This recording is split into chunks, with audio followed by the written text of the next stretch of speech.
Hello all. As you all know हम लोग क्या पढ़ रहे हैं? हम लोग इंडस्ट्रियल लॉज पढ़ रहे हैं। तो इंडस्ट्रियल लॉज के अगले एक्ट के बारे में ये वीडियो है। The act is POGA, the payment of gratuity act.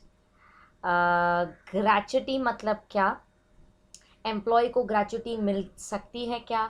अगर हाँ तो कब मिलनी चाहिए, कितनी मिलती है? ये सारे जो क्वेश्चंस अराइज होते हैं ग्रेच्युटी ये वर्ड के को सुनने के बाद, ये सारे क्वेश्चंस के जवाब ये particular video I try to answer them. Provision wise मैंने स्लाइड्स को डिवाइड किया है। आई हैव ट्राइड कि जितने मैं फ्लो चार्ट्स बना पाऊँ इलेबोरेट, उतने मैंने इंक्लूड करके दिए हैं। सो अपना कांस्टेंट एजेंडा वही है कि भाई फ्लो चार्ट्स लिख लो। Flow charts is the concept, it makes you more comfortable with creating an answer for yourself rather than looking at paragraphs after paragraphs in your notes or in your module. So starting with the Payment of Gratuity Act 1972. Okay, क्या है ये the payment of gratuity act? देखते हैं। Yes, Gratuity Act 1972. What do you mean by gratuity? The first part.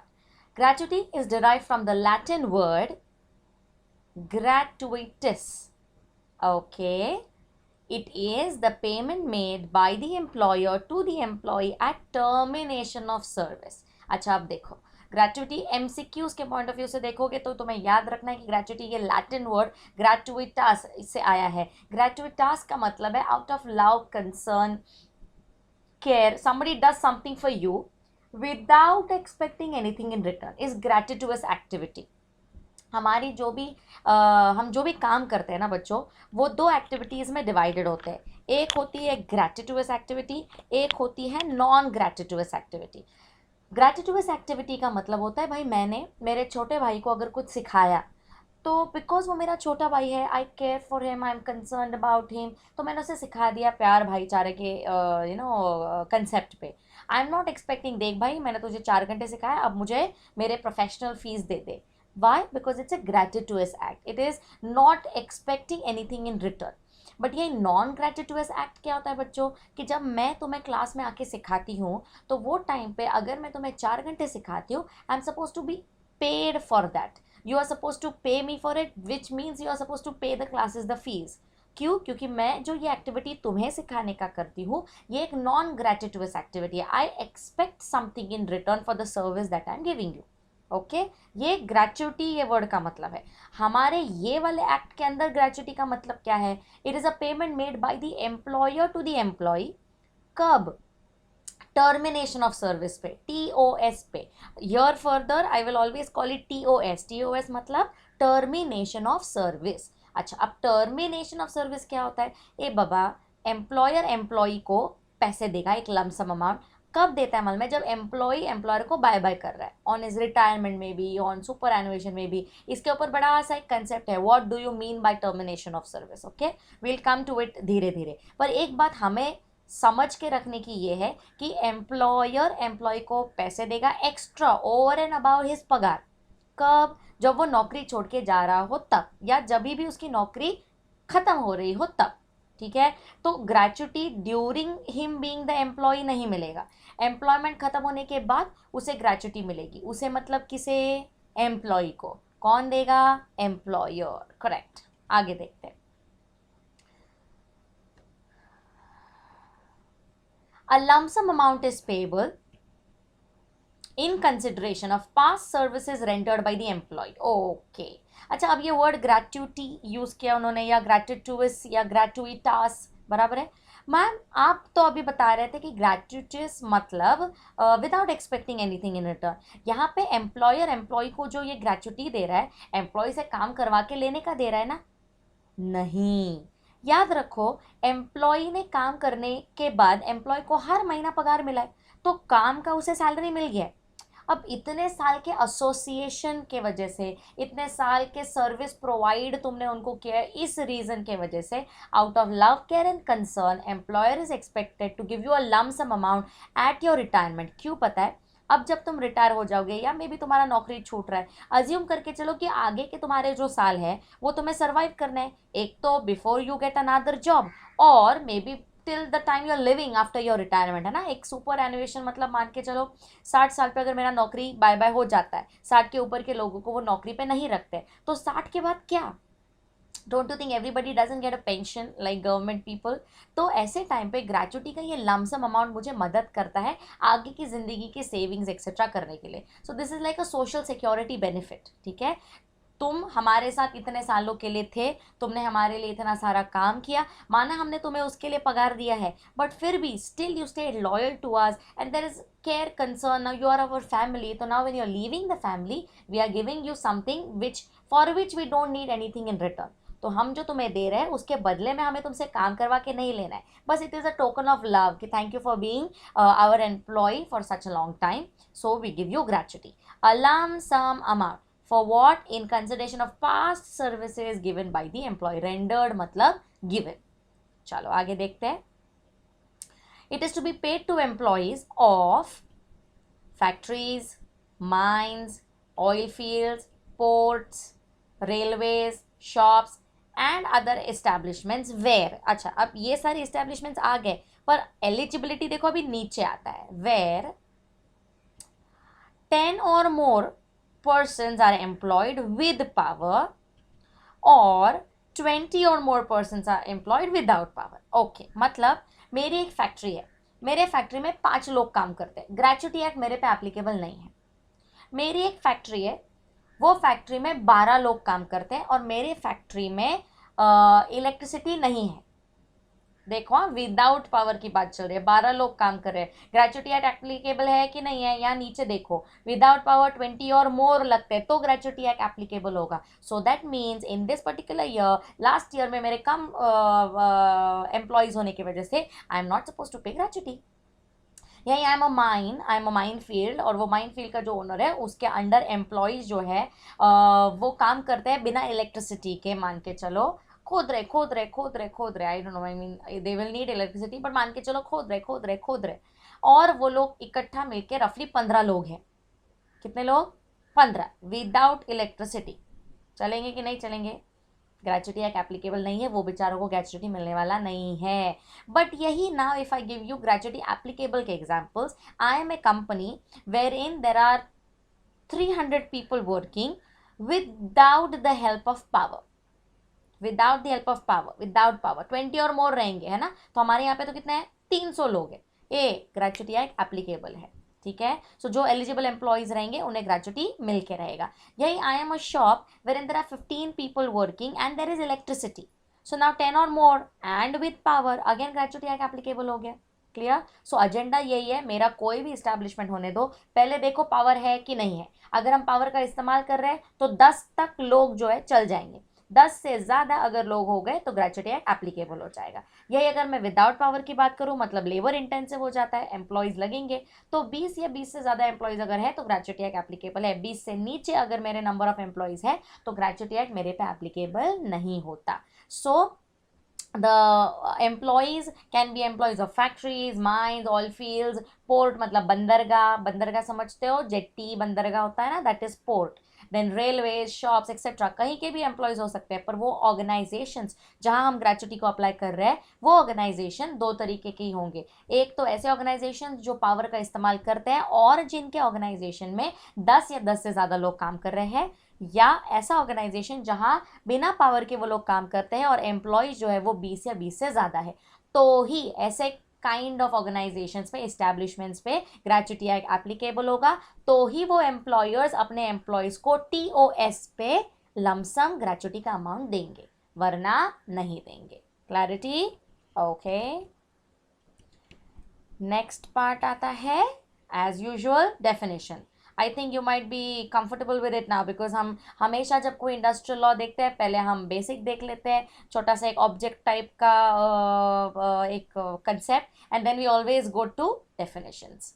चलो, first definition, appropriate government. I hope you people are familiar with it by now. Central government appropriate government होता है कब? जब establishment CG control वाले हो, या establishment having branches in more than one, branch, one state कहते हैं उसको, then factory belonging to central government, या any major port, mine, oil field, railway company. ऐसे केसेस में सेंट्रल गवर्नमेंट क्या कहा जाएगा, अप्रोप्रिएट गवर्नमेंट, और स्टेट गवर्नमेंट का भी अदर केसेस के लिए। So if your establishment except these 4, ये 4 नीचे दे गए हुए इस्टेब्लिशमेंट से अलग अगर तुम्हारा इस्टेब्लिशमेंट है तो तुम स्टेट गवर्नमेंट कंट्रोल्ड हो। यही अगर तुम ये 4 में से किसी एक में फॉल करते हो तो तुम्हारा अप्रोप्रिएट गवर्नमेंट कौन सा है, सेंट्रल गवर्नमेंट। ओके, चलो नेक्स्ट देखते हैं, who is an employer. Again I want to remind you, why do I need to see who is an employer? Because ये employer बंदा जो होता है ना यार, इसी पे जिम्मेदारी होती है कि वो ग्रेचुटी को सही टाइम से और सही रेट पे करे। तो एम्प्लॉयर कौन है ये डिफाइन करना बहुत ज़्यादा मैंडेटरी और ज़रूरी है। देखते हैं, इस्टेब्लिशमेंट अंडर CG और SG, तो हेड ऑफ डिपार्टमेंट या पर्सन ऑथोराइज जो होता है वो बंदा वो पर्टिकुलर CG ऑर्गेनाइजेशन या SG ऑर्गेनाइजेशन के लिए एम्प्लॉयर कहा जाता है। Established under local authority, if your establishment is established under a local authority, then your chief executive officer or again person appointed shall be deemed to be the employer। यही कोई और cases है तो ऐसे cases में at the end of the day the person who has ultimate control over the affairs of the company shall be known as the employer, and this employer will have on his head the responsibility of paying gratuity to the eligible employees। कब? at TOS क्या था, termination of service. ठीक है, आगे बढ़ते हैं। I am sorry ज़्यादा clip arts नहीं है because it's a very conceptual based chapter, I can't make gratuity के images, so I don't want to confuse you people. We are inter-level students, we are studying for mature concepts, so less of fun but more of knowledge। तो knowledge के पीछे भागो, concepts को अच्छे से पकड़ में ले लो। I am trying to repeat what I am explaining again and again and again, so that by the end of the video आधी से ज़्यादा चीज़ें तुम्हारे ब्रेन में घुस जाएगी। चलो डेफिनेशंस आगे देखते हैं। सुपर एनुएशन, अब भी मैंने शुरुआत के एक्सप्लेनेशन में ये वर्ड यूज़ किया था, superannuation. What is superannuation? If you people have observe, government office में एक 58 या 60 के ऊपर पे वो बंदा जो है एम्प्लॉय वो रिटायर हो जाता है। वो कहता है अरे मेरा रिटायरमेंट आ गया है, मैं 58 का हो गया हूँ, या कभी कभी 60 है एलिजिबल जहाँ जहाँ ऑर्गेनाइजेशन है वहाँ। तो ये क्या है, उम्र होने के वजह से अब तुम्हें रिटायर होना पड़ रहा है, तुम्हें वो पर्टिकुलर जगह छोड़नी पड़ती है।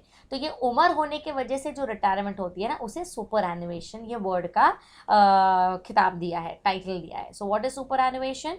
It is retirement on attainment, attainment मतलब achieving actually of a particular age age fixed in the contract. अब व्हाट इज दैट एज? वो एम्प्लॉयर एम्प्लॉय के बीच में फिक्स्ड होता है। कभी कभी 70 हो सकता है, कोई 65 पे रिटायर होता है, कोई 60 पे रिटायर, कोई इस्टेब्लिशमेंट्स में 60 का रिटायरमेंट एज है। So that depends on the establishment to establishment with respect to the contract between employer and employee, कि कब वो इस्टेब्लिशमेंट वाला एम्प्लॉयर अपने एम्प्लॉयज़ को एज के वजह से बाय बाय करता है। So that is the superannuation. So some organisations में 58 पे सुपर एनुएशन है, सम ऑर्गेनाइजेशंस पे 60 पे सुपर एनुएशन है। पर याद रखो, once you attain the age of 58 और 60, either case you will have to retire, and at that time when you retire due to superannuation, हम क्या कहेंगे, तुम्हारा क्या आ गया है, TOS, और तुम्हें क्या मिलेगा, ग्रेचुटी।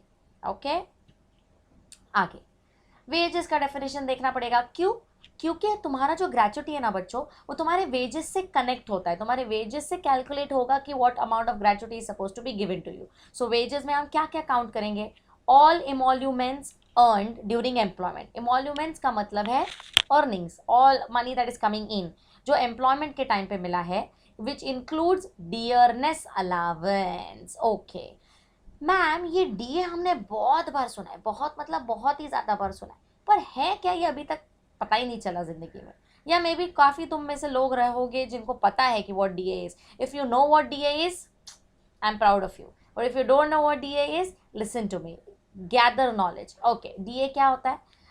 देखो बच्चों, अपना पगार बहुत बार उतना ही रह जाता है, पर बाहर का जो खर्चा है ना वो बढ़ते जाता है, पैसे का वैल्यू घटते जाता है, इसे इन्फ्लेशन कहते हैं।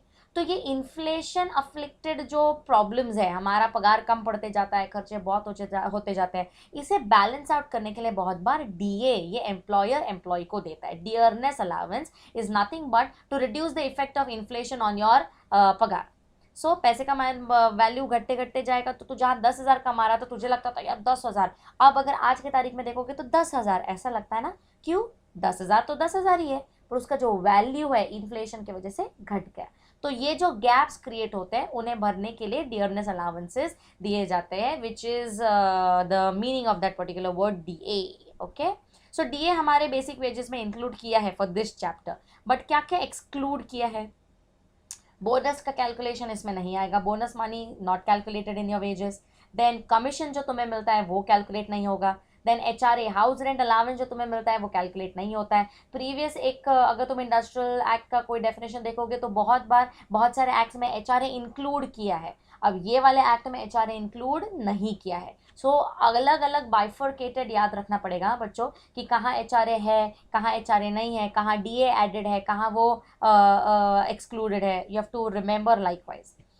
देन ओवर टाइम वेजेस भी एक्सक्लूड किए हैं, हम बेसिक वेजेस में उन्हें कैलकुलेट नहीं करेंगे। और लास्टली एनी अदर अलाउंस अगर एम्प्लॉय को मिला है वो wages under gratuity for calculation में कैलकुलेट नहीं होगा। ठीक है, सो वेजेस क्या है? सारा पैसा जो ड्यूरिंग एम्प्लॉयमेंट मुझे मिलता है as an employee from my employer, which includes the dearness allowance as well, but it does not include bonus, commission, house rent allowance, overtime wages, other allowances. Okay,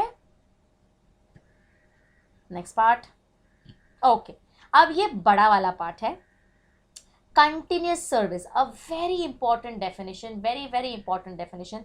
बहुत बार इसमें से MCQs पूछे जाते हैं, बहुत बार इसमें से केस आ जाता है। सो अभी बताने से पहले बता रही हूँ कि it is very important, focus करो। अगर अभी तक थोड़ा सो रहे थे अभी जाग जाओ, से खुली आंखों से सुनो।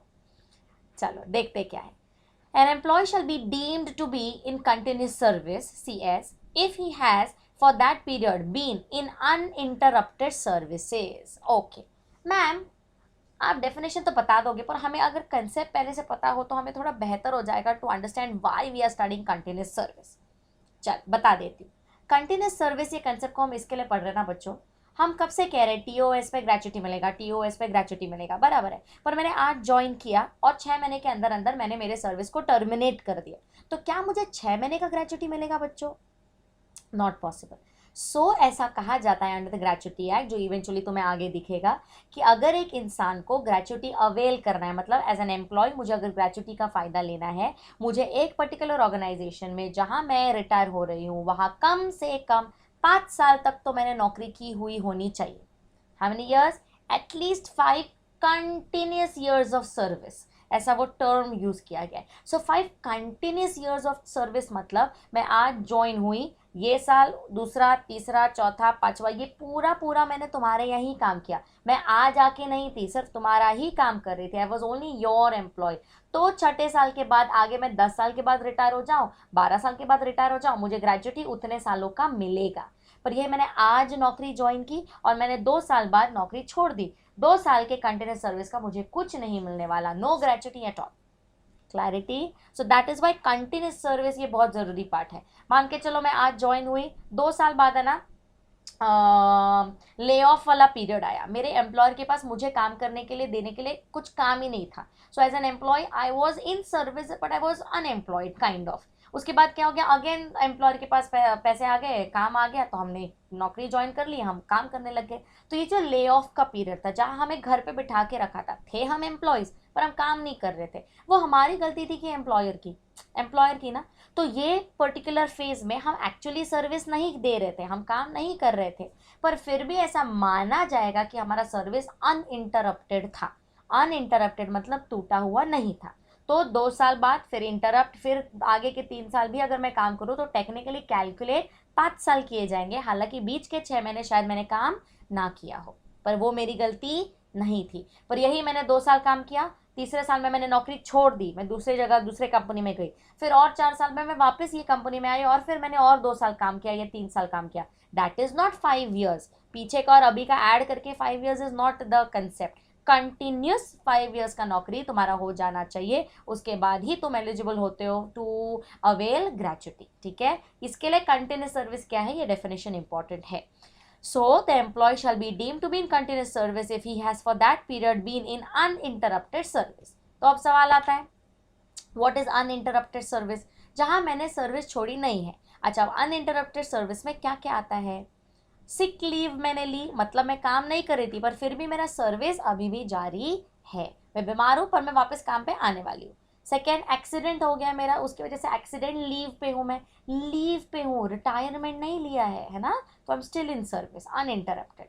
देन ले ऑफ, जो मैंने अभी एक्सप्लेन किया, एम्प्लॉयर ने हमें घर पे बिठा दिया है, बोला है भाई काम आएगा तो मैं बुला लूंगा, तब तक मैं एम्प्लॉय तो हूँ, तो मेरा सर्विस अनइंटरप्टेड है, इंटरप्टेड नहीं है ना। आगे स्ट्राइक हुआ है, मान के चलो बड़ा लेबर यूनियन का कोई लीडर आया, उसने स्ट्राइक किया, अब हम तो लेबरर्स हैं, हम उसी में इंक्लूडेड है, तो हम भी अभी घर पे बैठे हैं, स्ट्राइक खत्म हो जाएगा, हम काम करना शुरू कर देंगे, तो यहाँ पे भी स्ट्राइक भी अनइंटरप्टेड सर्विस कहा जा रहा है, अभी भी नौकरी जारी है।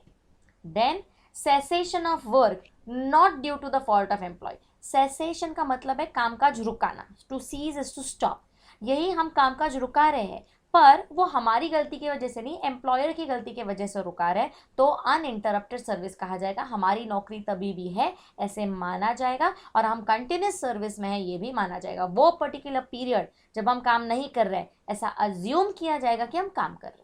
Okay, so any of these sick leave, accident leave, lay off, strike or any other cessation of work which is not due to the fault of employee, अगर होता भी है तो भी हम उसे मान के क्या चलेंगे कि भाई तेरा सर्विस कंटिन्यू हो रहा है। आगे देखते हैं कंटिन्यूस सर्विस में। Continuous service means in case of 1 year if an employee has worked for minimum 190 days। अच्छा, एक साल में कितने दिन होते हैं बच्चों? 360 है ना, 365, 360 पकड़ के चलो। मिनिमम 190 डेज अगर एज एन एम्प्लॉय मैं काम करता हूँ, कब? जब मैं एक माइन वाला एम्प्लॉय हूँ या जब मैं एक ऐसे इस्टेब्लिशमेंट का एम्प्लॉय हूँ जो हफ्ते में 6 दिन से कम काम करता है, works for less than 6 days in a week, तो मैं अगर 190 दिन भी काम करूँ ना तो भी मान के चलेंगे कि ये हफ्ते का काम मैंने कर दिया है, वो साल का काम मैंने कर दिया है, वो साल मेरा कंटिन्यूस सर्विस का साल है। क्लियर? वापस एक बार, अगर हम एक साल की बात करें और अगर हम एक एम्प्लॉय को कंटिन्यूस सर्विस में है कि नहीं है ये हम काउंट करना चाहते हैं, तो एक साल में वो बंदे ने कम से कम 190 दिन तो काम किया हुआ होना चाहिए। So if I work for 195 days and I am a mine worker or I am a worker of establishment which works for less than 6 days in a week, I will be considered as if मैंने साल भर काम किया, हालांकि मैंने सिर्फ 190 दिन ही काम किया या 195 days ही काम किया। मैंने 180 दिन काम किया तो वो साल में मैंने काम नहीं किया, इंटरप्टेड सर्विस हो जाएगा। ओके, दूसरी कैटेगरी कौन सी आती है? अगर एक साल के 360 या 365 डेज है an employee has work for 240 days minimum, कौन सी ऑर्गेनाइजेशंस में? अदर केसेस में, ये माइंस और इस्टेब्लिशमेंट्स लेस देन 6 days वाला छोड़ के, तो 240 दिन तो काम करना पड़ेगा, उसके बियॉन्ड काम करूंगी चलेगा, उससे कम काम करूंगी तो उसे कंटिन्यूस सर्विस नहीं मान के चलेंगे। So for that year to be counted as a year of service I have to work for at least 240 days। How many days? 240 days। अभी क्लियर? यही मैं माइन या 6 दिन से कम हफ्ते भर में काम करने वाले इस्टेब्लिशमेंट की एम्प्लॉय रहूंगी तो कितने दिन? 190। अदर केसेस में, नॉर्मल केसेस में 240। साल कितने दिनों का होता है? 365, but I have to work either for 190 और for 240 days as the case may be to consider that I worked in that particular year. ठीक है, यही अगर हम सीजनल इस्टेब्लिशमेंट्स की बात करें, सॉरी 6 months के स्पैन की बात करें, तो 6 months में if employee has worked for 95 days, again if I am a mine employee, I am working below the ground or I am into an establishment which works for less than 6 days in a week, तो 95 days is पूरा service. 6 महीने में होते कितने दिन है? कोई बताएगा मुझे? 180। परफेक्ट। तो वो 180 डेज में से मुझे काम कितना करना है? सिर्फ 95 days, तो I have done everything. But यही अगर अदर केसेस की बात करो तो I have to work for 120 days 6 months के स्पैन में। तो याद रखो कंटिन्यूस सर्विस 2 प्रोविजंस में डिवाइड होता है, 1 year 6 months। 1 year में देखोगे तो माइंस और 6 दिन से कम काम करने वाले लोग क्या करेंगे? कम से कम 190 days काम करेंगे, अदर केसेस वाले मिनिमम 240 days काम करेंगे, तो ही हम मानेंगे कि उन्होंने लास्ट ईयर में कंटिन्यूस सर्विस प्रोवाइड की है। ओके, यही 6 महीने की बात करो तो 6 महीने में if employee has work for 95 days and you are an employee with kind of employee, mine worker या लेस देन 6 डेज वाला काम करने वाला एम्प्लॉय, तो 95 days is complete work of that particular year. और यही हम अगर अदर केसेस की बात करें तो कितने दिन, 120 दिन। ठीक है, आगे का पार्ट तुम्हें बताता है कंटिन्यूस सर्विस में सीजनल एम्प्लॉयमेंट का। देखो बहुत बार ऐसा होता है कि सीजनल एम्प्लॉयमेंट होता है, मतलब 4 महीने का सीजन है, 5 महीने का सीजन है, तुम्हारा ऑर्गेनाइजेशन काम ही उतने महीने करता है तो साल भर में उतने दिन भर ही नहीं रहे। तो ऐसे टाइम पे देखो उन्होंने दिया है employee should have work for minimum 75% of number of days on which the establishment was in operation. मतलब अगर मेरा ऑर्गेनाइजेशन 100 दिन के लिए काम करता है सीजन के हिसाब से, तो वो 100 दिनों में से मैंने 75 डेज तो काम किया हुआ होना चाहिए, तो वो साल का मैंने काम किया ऐसे मैं मान के चलूंगी और एम्प्लॉयर भी मान के चलेगा। तो हर साल में अगर 100 दिन हम काम करते हैं, वो हर एक साल में मैंने 75 डेज से ज़्यादा दिन काम किया हुआ होना चाहिए, तो हर एक साल में मैं वो काम कर रही हूँ ऐसा टिक होगा। एक आध साल में अगर मैंने 75 डेज से कम काम किया तो भाई वो साल मेरा गिनती में नहीं आएगा, that will be interrupted service. Why? Because I did not work for those minimum number of days. ठीक है, ये सीजनल एम्प्लॉयमेंट। तो 75% ये याद रखना है। इसके ऊपर केस भी बहुत बार पूछा जाता है, तो इसे प्लीज़ ध्यान से गौर से देख के एब्जॉर्ब किया जाए। ओके, देन नेक्स्ट आता है डीम्ड वर्कड डेज। हम कौन से दिनों को मैंने काम किया है ऐसा मान के चलेंगे। देखते हैं, ऐसे दिन जहाँ ले ऑफ किया गया था। लेड ऑफ डेज मतलब एम्प्लॉयर ने मुझे घर पे बैठा दिया था, है ना, कि भाई तू चिल मार, तेरा ठीक है, मतलब मेरे पास तुझे देने के लिए काम नहीं है पर तू मेरा एम्प्लॉय ज़रूर है। तो ऐसे दिनों पे हालांकि मैंने काम नहीं किया है, माना जाएगा कि मैंने काम किया है।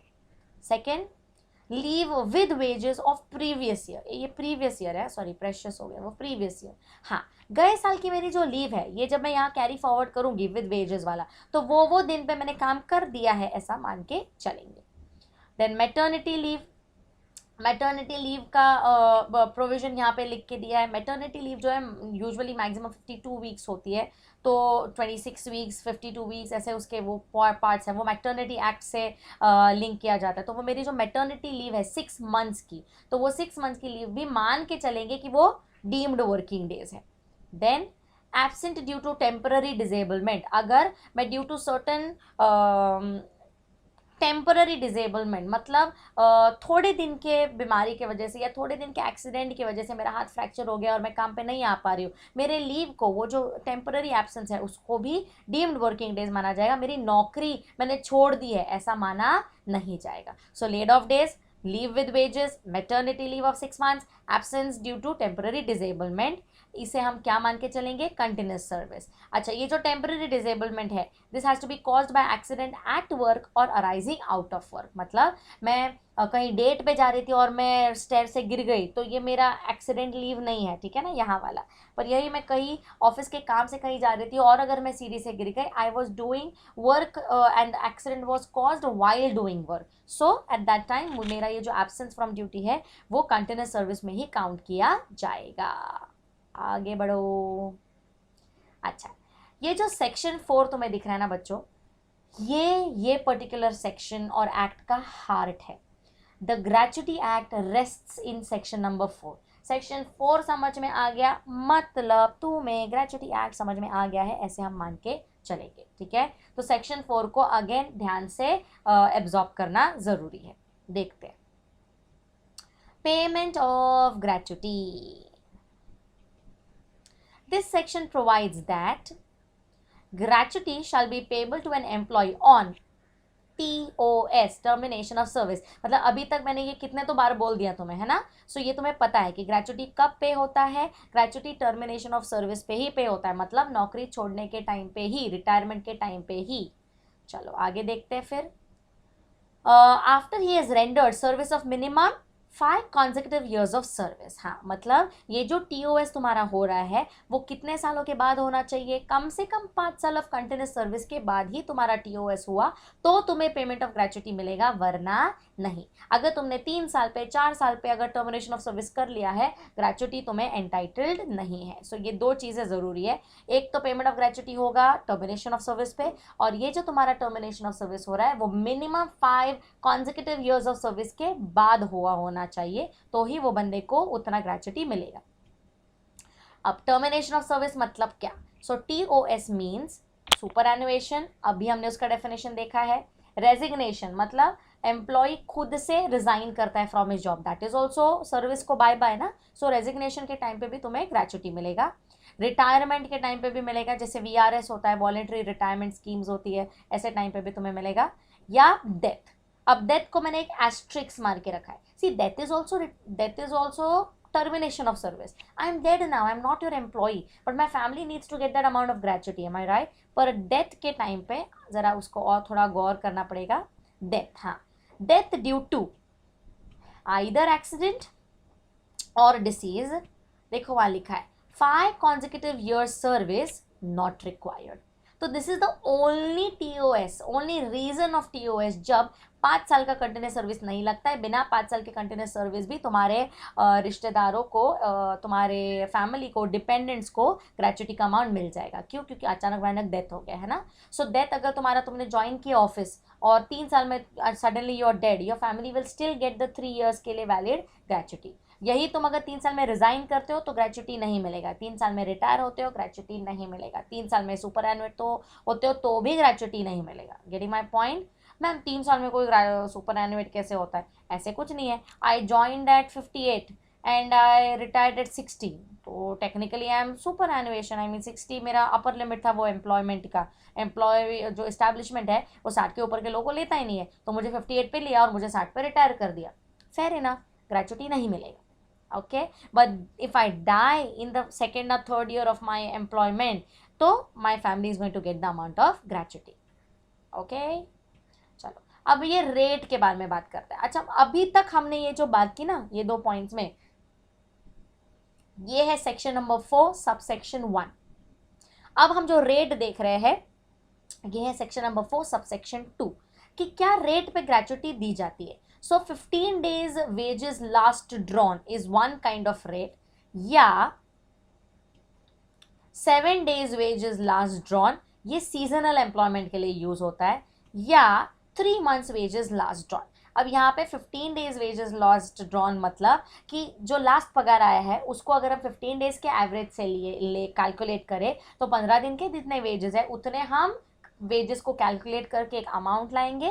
वो amount will be the amount of the rate of gratuity and that rate will be multiplied by the number of years that you have worked in that organisation. Same जहाँ 15 दिन का वेज लास्ट ड्रॉन ले रहे थे, वैसे हम यहाँ 7 days का वेज लास्ट ड्रॉन लेते हैं if you are in a seasonal employment. यही अगर हमें और एक ऑप्शन देखना है तो 3 months वेजेस लास्ट ड्रॉन में 3 months का एवरेज लिया जाता है. 3 divided by 12 into the wages that you are getting.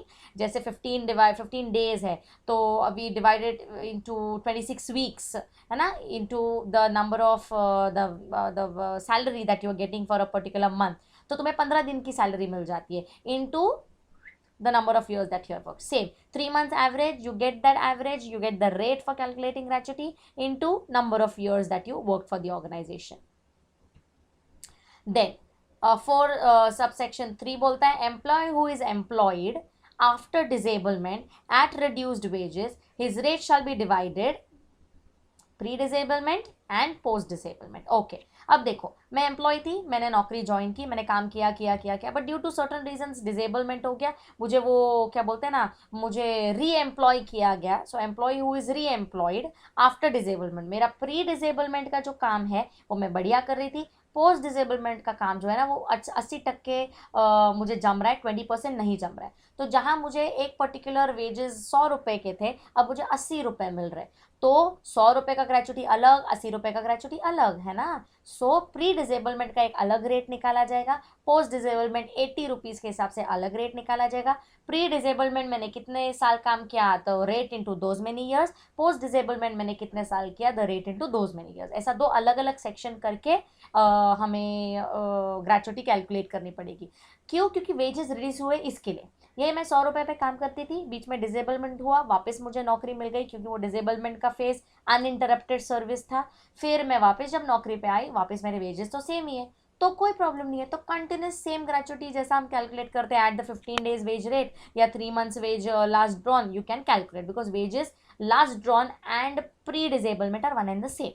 But यही प्री डिजेबलमेंट और लास्ट तुम्हें जो पगार आया है उसमें अगर फ़र्क है तो डिजेबलमेंट के पहले का जो ज़्यादा पगार है उतने सालों के लिए वो ज़्यादा पगार कैलकुलेट करना ज़रूरी है, उसके हिसाब से रेट लेना ज़रूरी है, वरना एम्प्लॉय का नुकसान हो जाएगा, है ना। So employee who is employed after disablement at reduced wages, ऐसे टाइम पे दो सेक्शन करो, डिजेबलमेंट के पहले वाला, डिजेबलमेंट के बाद वाला। डिजेबलमेंट के पहले वाले के रेट को निकालो, उसको उतने सालों से मल्टीप्लाई करो, डिजेबलमेंट के बाद वाले रेट को वेजेस लेके उसके रेट को कैलकुलेट करो, उसे वो सालों से डिवाइड मल्टीप्लाई करो और दोनों को जोड़ के पेमेंट ऑफ ग्रेच्युटी का अमाउंट लाओ। समझ गया। Then again section 4, okay, sub section 5 है ये, के 4 है हाँ। Maximum amount of gratuity payable will be ₹20 lakhs, मतलब तुम जब रेट को into the number of years multiply करते हो, तुम अमाउंट कितना भी आने दो, ज़्यादा से ज़्यादा ग्रेच्युटी का अमाउंट पेबल 20 लाख हो सकता है, उससे ज़्यादा नहीं हो सकता। एक्ट ने बताया nothing can affect the right of employee to receive better gratuity under any contract with employee. However, अगर कोई एम्प्लॉय को बेहतरीन मच बेटर रेट पे ग्रेच्युटी देना चाहता है तो employee can avail that particular facility.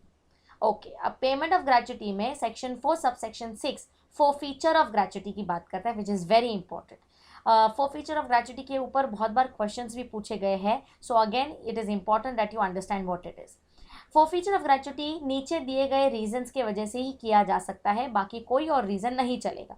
So if employee does wilful omission, wilful मतलब जानबूझ के खुद से अगर एम्प्लॉय कुछ काम नहीं करता या एम्प्लॉय नेग्लिजेंस क्रिएट करता है जिसके and which causes loss of property और destruction, the gratuity forfeited to the loss of extent of loss cost. अच्छा, अगर एम्प्लॉय कुछ विलफुल ओमिशन मतलब खुद से कुछ जानबूझ के नौटंकी करता है, काम नहीं करता, या नेग्लिजेंट है, केयरलेस है, बिना सोचे समझे कुछ भी कर देता है, जिसके वजह से क्या कॉज हो रहा है, एम्प्लॉयर के प्रॉपर्टी को लॉस हो रहा है या एम्प्लॉय के प्रॉपर्टी को डिस्ट्रक्शन हो रहा है, तो ऐसे टाइम पे जितना लॉस या डिस्ट्रक्शन हुआ है ना बच्चों, उतने लॉस और डिस्ट्रक्शन के वैल्यू को कॉम्पनसेट करके लेना पड़ेगा बाय योर ग्रेच्युटी, मतलब ग्रेच्युटी में से उतना अमाउंट कट किया जाएगा, फोरफीट किया जाएगा। क्यों? क्योंकि एम्प्लॉय के नौटंकी की वजह से हुआ, तो रिटायरमेंट के टाइम पे एम्प्लॉय के ग्रेच्युटी में से उतने अमाउंट को हम माइनस करके बचा कुचा अगर कुछ रहेगा तो एम्प्लॉय को देंगे। क्लियर? ये था एज पर द कॉम्पनसेशन, जितना डैमेज उतना कट होगा। पर कभी कभी पार्शियल या होल फोरफीचर ऑफ ग्रेच्युटी किया जाता है। पार्शियल मतलब आधा, या होल मतलब पूरा पूरा ग्रेच्युटी माइनस हो जाता है अगर तुम्हारा टर्मिनेशन ऑफ सर्विस तुम्हारे राइटियस या वायलेंट बिहेवियर से है, मतलब तुमने ऑफिस में या इस्टेब्लिशमेंट में बहुत राड़ा किया है, बहुत मारामारी की है, बहुत नुकसान पहुंचाया है, तो ऐसे टाइम पे तुम्हें निकाला जा रहा है, तो टर्मिनेशन ऑफ सर्विस है ना बच्चों, तुम्हारा क्या बोलते हैं ना, रेजिग्नेशन से नहीं है, किसके वजह से है, तुम्हें निकाल फेंका जा रहा है, रिमूवल हो रहा है, तो ऐसे टाइम पे तुम्हारा आधा या पूरा ग्रेच्युटी स्वाइप आउट हो जाएगा, तुम्हें नहीं मिलेगा। या अगर termination due to act of offence during employment है तो भी due to offence during employment मतलब तुमने कुछ तो गुनाह किया है, तोड़फोड़ की है, मारामारी की है, हरासमेंट किया है टू योर कलीग्स, ऐसे टाइम पे भी तुम्हारा पूरा या आधा ग्रेच्युटी फोरफीट मतलब कैंसिल किया जा सकता है और तुम्हें कुछ नहीं मिलेगा, even when there will be termination of service. Clear? This was a very important part of payment of gratuity. एक बार क्विकली देख लेते हैं रिटर्न रिपीट में, हार्ट है ये सेक्शन का।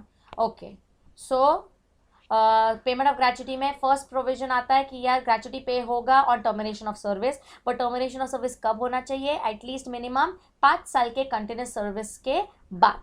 टर्मिनेशन ऑफ सर्विस में क्या क्या आता है? Superannuation, retirement, resignation, death.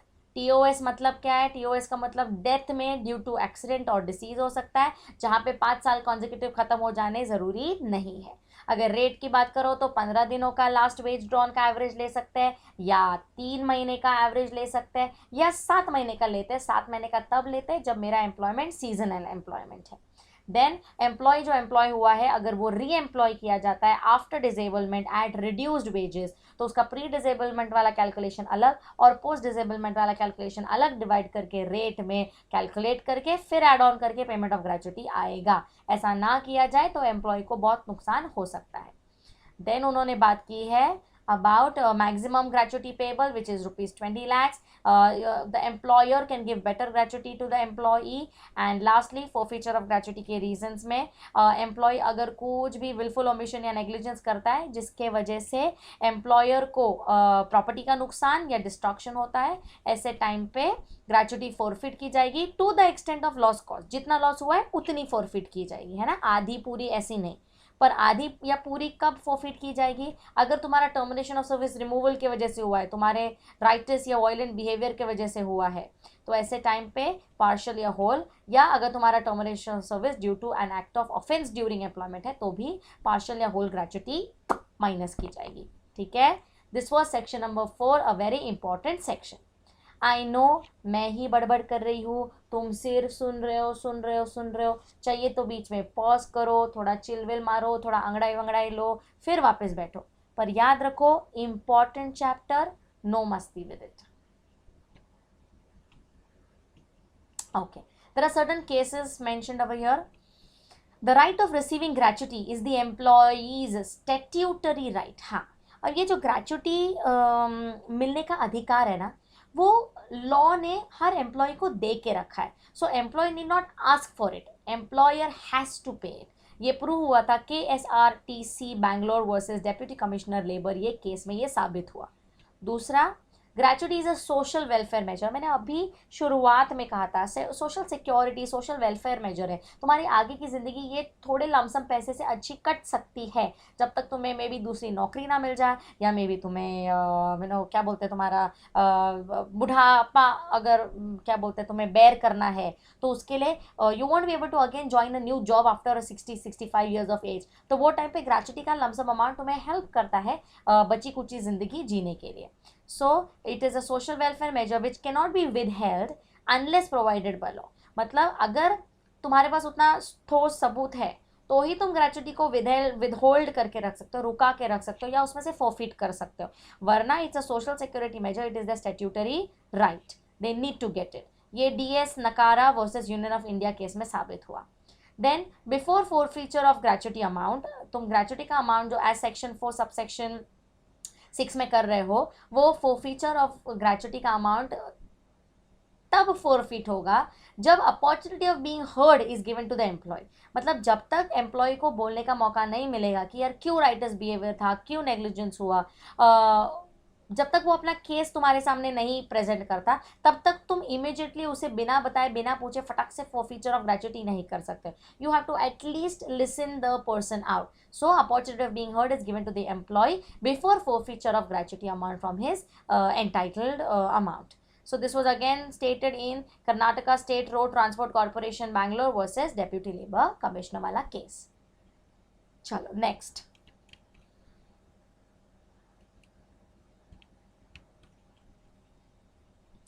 Yes, nomination. Okay. What is the procedure for nomination under the Payment of Gratuity Act? Clear cut question आ सकता है, so इसे ध्यान से सुनो. Okay. This section provides for filing nomination for receiving gratuity after the death of employee. अच्छा, ये क्या है? मैं ना एम्प्लॉय हूँ, मैंने मेरे छोटे भाई को नॉमिनेट किया है एज माई नॉमिनी. कल अगर अनफॉर्चुनेटली मेरा डेथ हो जाता है, मेरा amount of gratuity will go to the nominee. But for that I have nominated, no? So this section provides for filling in the nomination for receiving gratuity after the death of employee. मेरे death के बाद किसको जाएगा? तो मेरा पूरा खानदान खड़ा हो जाएगा, हमें भी चाहिए, हमें भी चाहिए, नॉमिनी को मिलेगा. ठीक है, देखते हैं आगे. Each employee who has completed 1 year of service shall nominate in form number F. मतलब नॉमिनी को नॉमिनेट करने के लिए एलिजिबिलिटी क्राइटेरिया ये है कि मैंने एटलीस्ट 1 साल तक काम किया हुआ होना चाहिए, तो ही जाके मैं मेरे नॉमिनी को नॉमिनेट कर सकती हूँ. In which form? Form number F. आगे, if member has family, nomination will be only in the family's name and any nomination in favour of any one else shall be void. बराबर है. अगर मेरा खानदान है, मेरे मम्मी पापा, हस्बैंड है, मेरी बेटी है, मेरा बेटा है, मेरे भाई बहन है, सब है, तो मेरे नॉमिनी ये फैमिली मेंबर्स में से वो कोई तो एक होगा. अच्छा, मेरे नॉमिनी 2 भी हो सकते हैं, उसमें कोई प्रॉब्लम नहीं है, पर वो होंगे फैमिली के मेंबर्स ही. अगर मैंने भलता ही कोई मेरे फ्रेंड, मेरे कलीग के नाम पे अगर नॉमिनेशन किया, it will be null and void because I have a family. Nomination has to be in the name of any family member.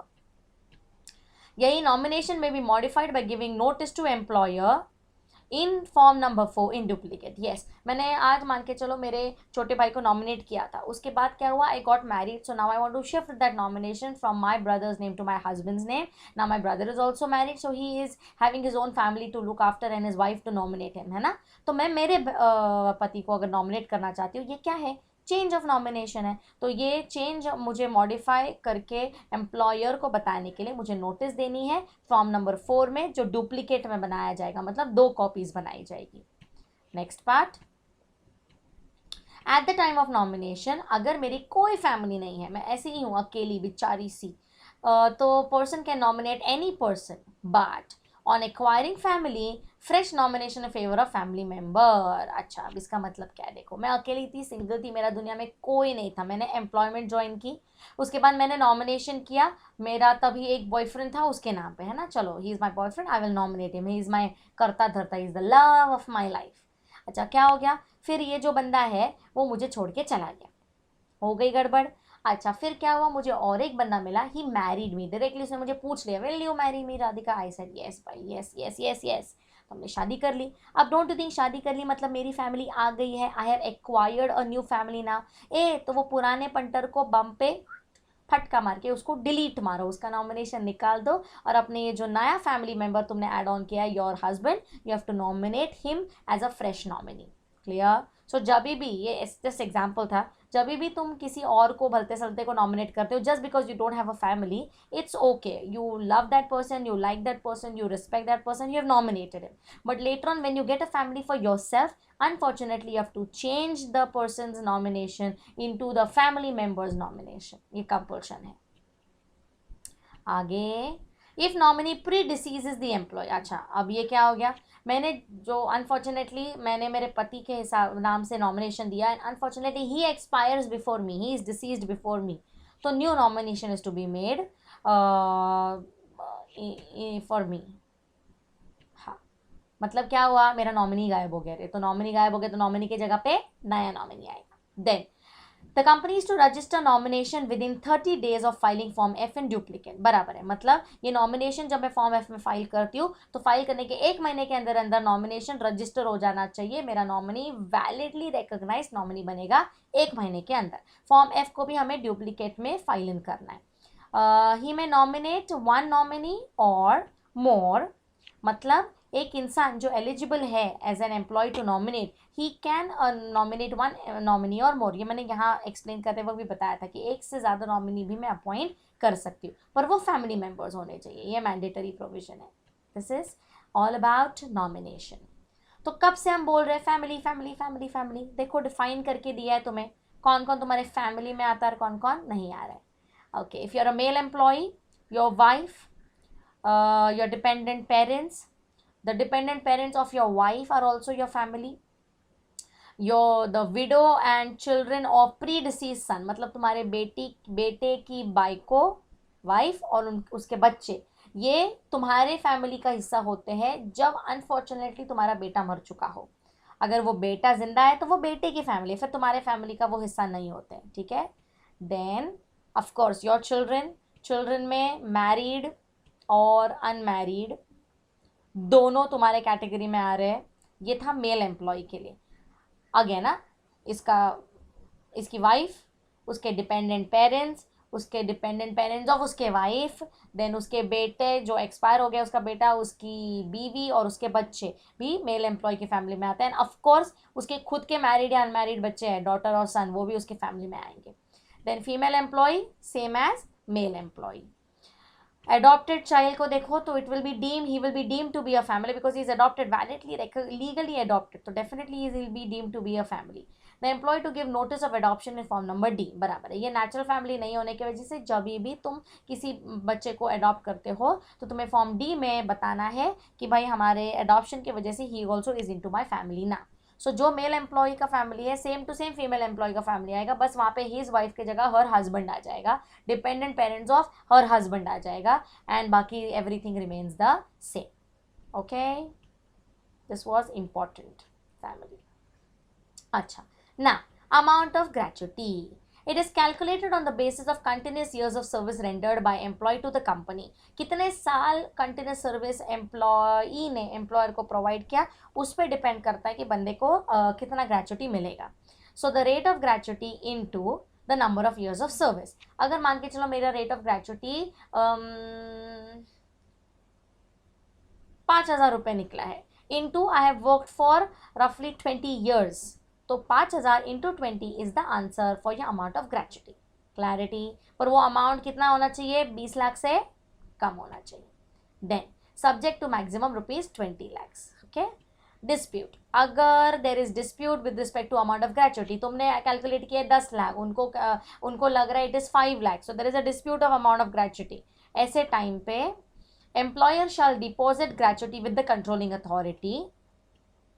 The controlling authority shall, after due inquiry, determine the amount, and the controlling authority shall pay amount to employee or his legal heir. मतलब जब भी कोई dispute arise होता है amount of gratuity के time पे, तो employer ने अमाउंट डिपॉजिट कर देना है कंट्रोलिंग अथॉरिटी के पास. कंट्रोलिंग अथॉरिटी क्या करेगा, सोचेगा, समझेगा, पढ़ेगा, वेरीफाई करेगा. उसके बाद कंट्रोलिंग अथॉरिटी जो अमाउंट भरा गया है बाय द एम्प्लॉयर, एम्प्लॉय उसके लीगल एयर को देगा, मे बी एड ऑन करके फ्रॉम द एम्प्लॉयर, या अगर कम है तो उतना अमाउंट कम करके एम्प्लॉयर उसके लीगल एयर को दिया जाएगा. ठीक है, चलो.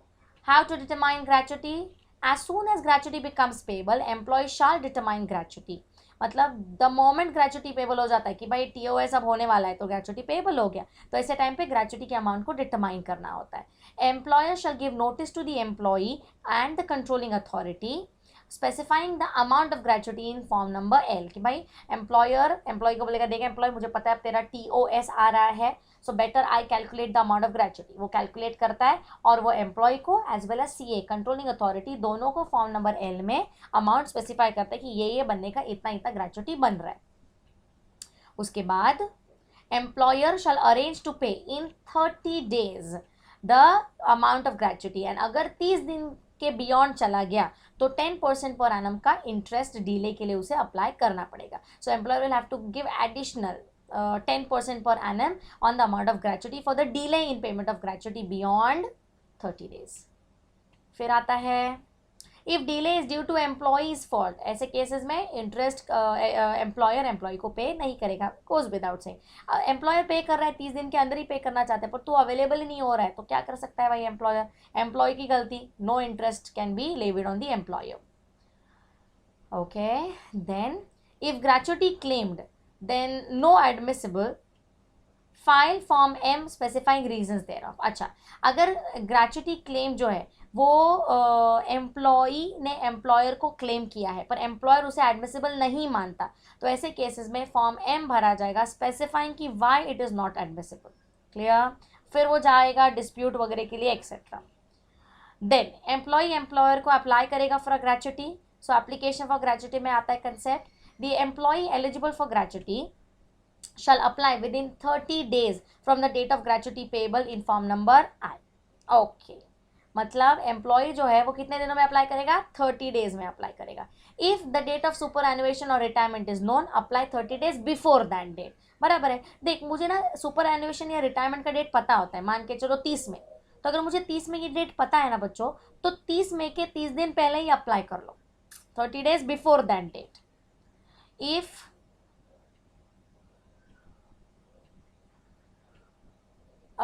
the date of superannuation is known, 30 days before. If the date of superannuation is not known, 30 days after the termination of service. Both ways. The nominee shall apply in form J within 30 days. बराबर है. तो normally कितने दिनों में, 30 दिन, एक तो बाद में या फिर पहले कब, जब सुपर एनुएशन या रिटायरमेंट के वजह से डेट पता है अपने को. नॉमिनी फिर क्या करेगा, फॉर्म J अप्लाई करेगा विद इन 30 days. अगर मैं मर गई हूँ तो the legal heir shall apply in form K within 1 year. Belated application shall be considered only if justified reasons are provided. Belated मतलब वो 30 days के बियॉन्ड जाके अगर एप्लीकेशन, या 1 year के बियॉन्ड जाके अगर किसी ने ग्रेच्युटी के लिए अप्लाई किया तो वो कंसिडर किया जाएगा अगर उतना कड़क रीजन प्रोवाइड किया गया है तो. सो नॉमिनी फॉर्म जे में विद इन 30 डेज अप्लाई करेगा। लीगल एयर कब अप्लाई करेगा? जब नॉमिनी नॉमिनेटेड नहीं है। तो ऐसे टाइम पे अगर लीगल एयर को अप्लाई करना है उसे 1 साल और दिया जाता है, और उसका फॉर्म नंबर क्या है? फॉर्म के। So form I, form J, form के। Clear? Okay. Notice for payment of gratuity. चलो क्या है ये देख लेते हैं। Within 15 days of receipt of application, the employer shall do what? He shall issue a notice in form number L and fix date of payment within 30 days. मतलब जब अपना एम्प्लॉय क्लेम करेगा, अप्लाई करेगा, तो उसके 15 दिन के अंदर अंदर एम्प्लॉयर क्या इशू करेगा? एक नोटिस इशू करेगा। In which form? Form number L। क्या करके? फिक्स डेट करेगा, एक he will fix a date of payment which will be within the next 30 days. Okay. या फिर he will issue a notice in form number M that the claim is not admissible and he will give the reason thereof। बराबर है। एक तो employ का claim accept करके form L issue करेगा और बोलेगा देख भाई 30 दिन के अंदर अंदर ये डेट पे तुझे ग्रेच्युटी मिल जाएगा। या फिर फॉर्म एम इशू करके बोलेगा देखो भाई आपने जो क्लेम किया है वो एडमिसिबल नहीं है, it is not admissible. Admissible मतलब acceptable, and he will give reason why it is that kind of claim is not admissible. ठीक है, ये एम्प्लॉयर का ड्यूटी है to issue those two notice. Either और है, आइदर फॉर्म एल और form M. The notice is to be served either via personal service मतलब hand delivery या रजिस्टर्ड पोस्ट। ओके, अब अगर पेमेंट करना है तो मोड ऑफ पेमेंट क्या है ग्रेच्युटी का? It may be paid in cash, okay, it may be paid via demand draft or check, and if the amount is less than ₹1000, it may be paid via postal money, because it's a very less amount। postal money द्वारा भी उसे पे किया जाएगा अगर 1000 रुपये से कम amount of gratuity है तो, या फिर तुम उसे डिमांड ड्राफ्ट या चेक से पे कर सकते हो। Also you may pay it in cash, that is the mode of payment of gratuity. So क्या हुआ है यहाँ पे? वन लास्ट टाइम, एम्प्लॉय ने एम्प्लॉयर को अप्लाई किया, अप्लाई करने के 15 दिन के अंदर अंदर एम्प्लॉयर दो चीज़ों में से एक चीज़ करेगा। एक तो फॉर्म एल भरेगा, इशू करेगा ये नोटिस इन फॉर्म एल स्टेटिंग कि भाई 30 दिन के आगे के 30 दिन के अंदर अंदर ये दिन पे मैं तुम्हें ग्रेच्युटी पे करूंगा, fixing a date of payment.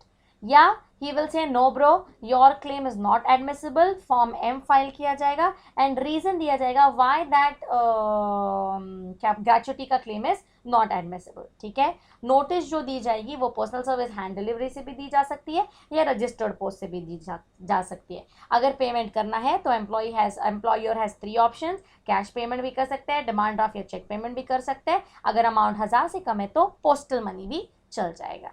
Okay चलो, सो मत, जागते रहो, पढ़ते रहो। सीएमए बनना है ना?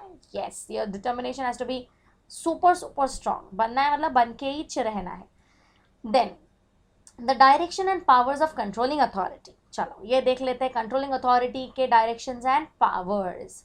If employer refuses to accept nomination या रिफ्यूजेस टू एंटरटेन ग्रेच्युटी, मतलब नॉमिनेशन एम्प्लॉय कर रहा है पर एम्प्लॉयर करके नहीं ले रहा है, या ग्रेच्युटी टेक्निकली उसने एंटरटेन करनी चाहिए, क्लेम एडमिसिबल है पर फिर भी एडमिसिबल नहीं है ऐसा अगर बोल रहा है उस केसेस में, या he employer rejects application for gratuity, या he indicates a less amount of gratuity, या he fails to issue notice, फिर फॉर्म एल भी नहीं देता, एम भी नहीं देता।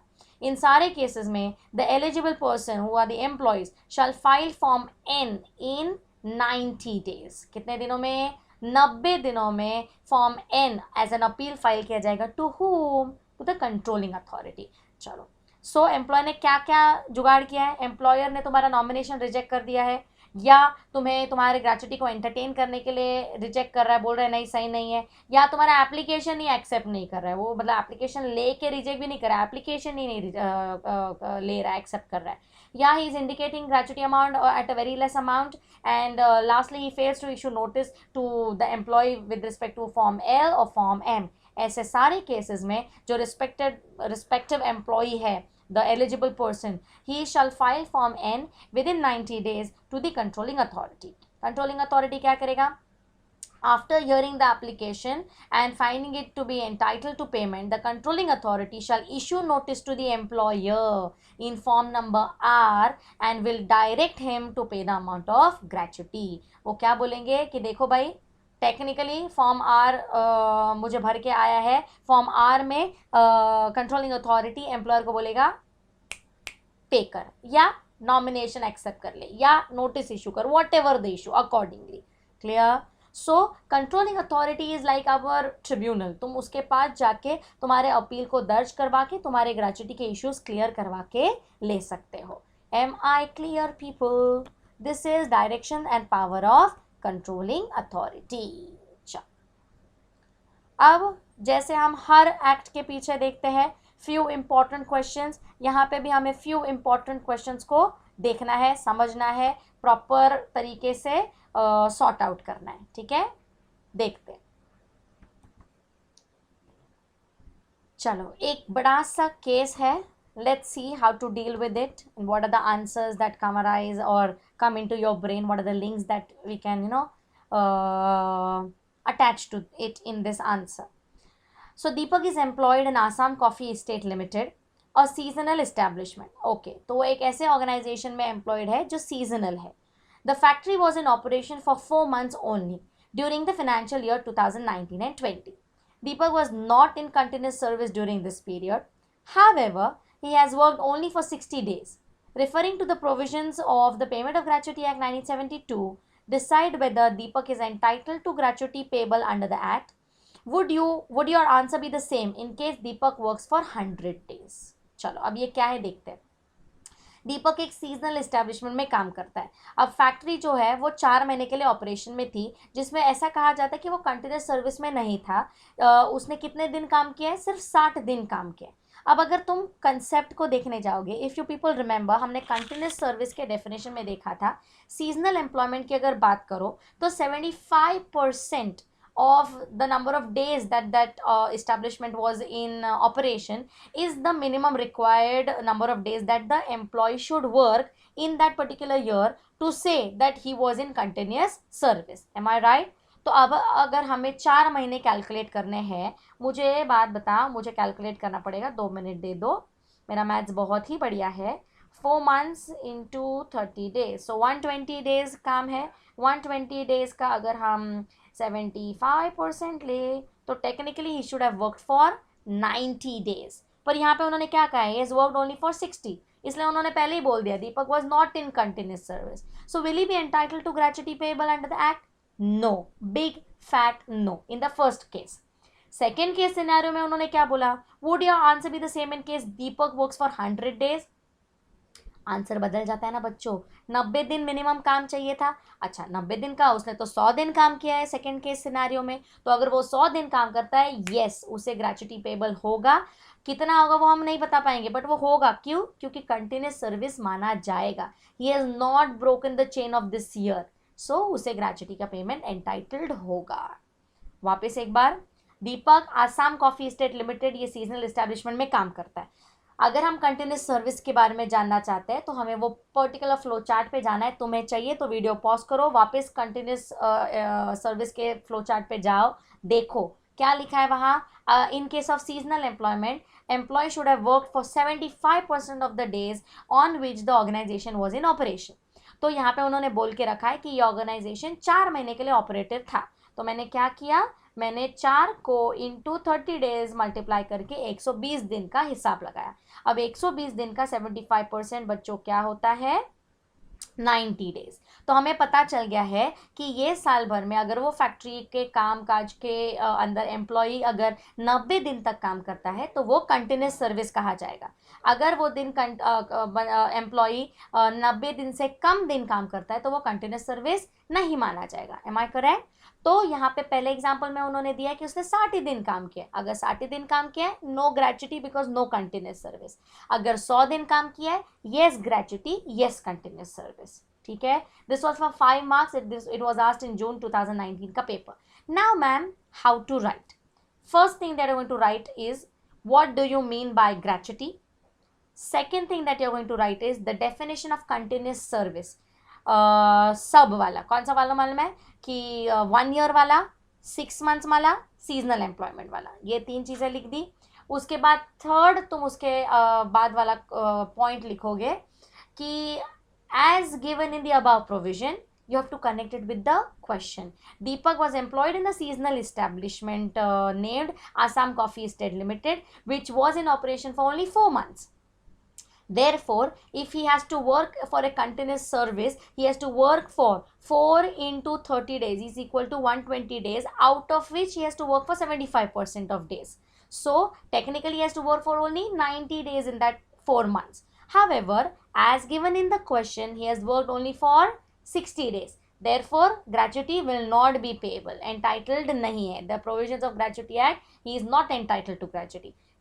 The next question in the same particular question that was asked was whether the answer will change if he works for 100 days. Yes, the answer changes, because if he works for 100 days, it goes beyond 90, which is your minimum number of working days for continuous service. So, he shall be entitled for gratuity if he works for 100 days. Full stop. अब मैंने ये जो भी बड़बड़ किया है तुम्हें लिख के लेना, तुम लिख के लो, मैं लिख के रेडीमेड तुम्हें नहीं देना चाहती हूँ. I want you people to use your brains and create answers for yourself. ठीक है, आई होप ये समझा है. नहीं समझा है बार बार देखो, फिर भी नहीं समझा मैसेज करो, I will reply.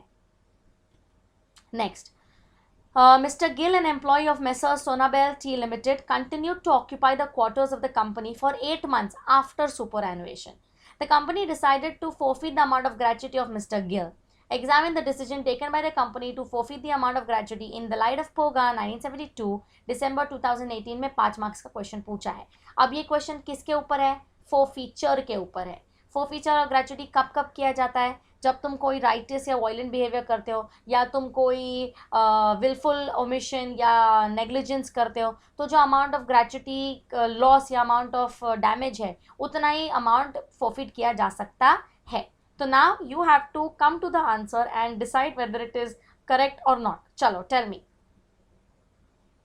Mr. Gill, an employee, ने क्या क्या किया? He has continued to occupy the quarters of the company for 8 months after superannuation. The company had decided to forfeit the amount of gratuity of Mr. Gill. चलो, can they do that? No, they cannot forfeit the entire amount of gratuity. There was no righteous violent behavior. There was no offense. Am I correct? Everybody. और superannuation के 8 महीने बाद तक वो अगर quarters occupy करे, it is the company's duty to say hello, निकलो. Why are you providing the quarters to him? So technically you have to say that the amount of gratuity cannot be subtracted. The reason being the amount of gratuity can be subtracted only for the following reasons. अच्छा, तुम ये भी कह सकते हो कि the amount of gratuity partially or fully cannot be forfeited. You can forfeit it to the amount of per month का quarter का rent. So that is the forfeiture caused due to employees negligence या willful omission to come out of the quarters of the company. So जितना loss occur हुआ है to the organization every month का quarter का use for every 8 months, that amount can be forfeited, but पूरा amount of gratuity cannot be forfeited. Clear? ये भी 5 mark के लिए पूछा गया था.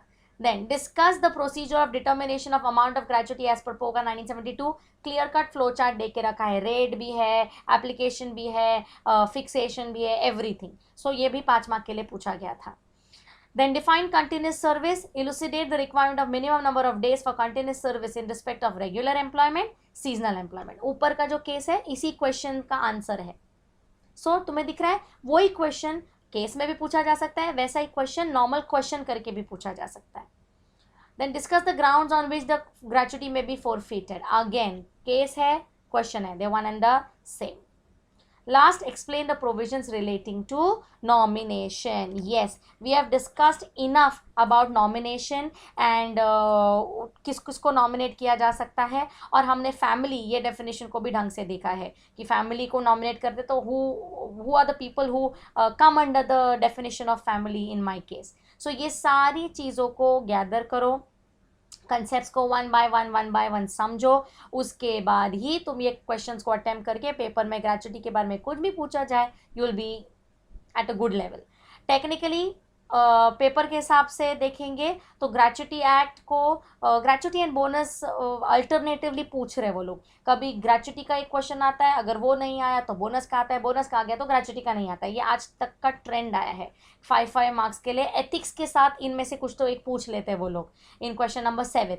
सो it will be either gratuity और बोनस के ऊपर के क्वेश्चंस. अब अगर वेटेज ऑफ मार्क्स की बात करो तो it weighs around 5 marks for descriptive और 2 या 1 मार्क का MCQs आता है. तो रफली 6-7 मार्क के लिए तुम्हें ये दोनों एक्ट्स ग्रेचुटी भी और बोनस भी पूछे जाते हैं. But people they can change the trend any time. So you better be prepared for all the answers that are given over here, all the questions. अगर कल वही 5 मार्क का सवाल 9 मार्क के लिए है तो केस का सवाल का आंसर तो रिमेन्स द सेम, तो लिखोगे उतना ही पर मार्क्स ज़्यादा आ जाएंगे जेब में. So beware, go through all the concepts, try to understand what gratuity is, what are the concepts related to gratuity, try to go through the questions once again and focus करके समझ के ये act को ख़त्म करो. ये act के बाद रिलेटेड हमारा बोनस एक्ट है. POGA and POBA always go come after each other.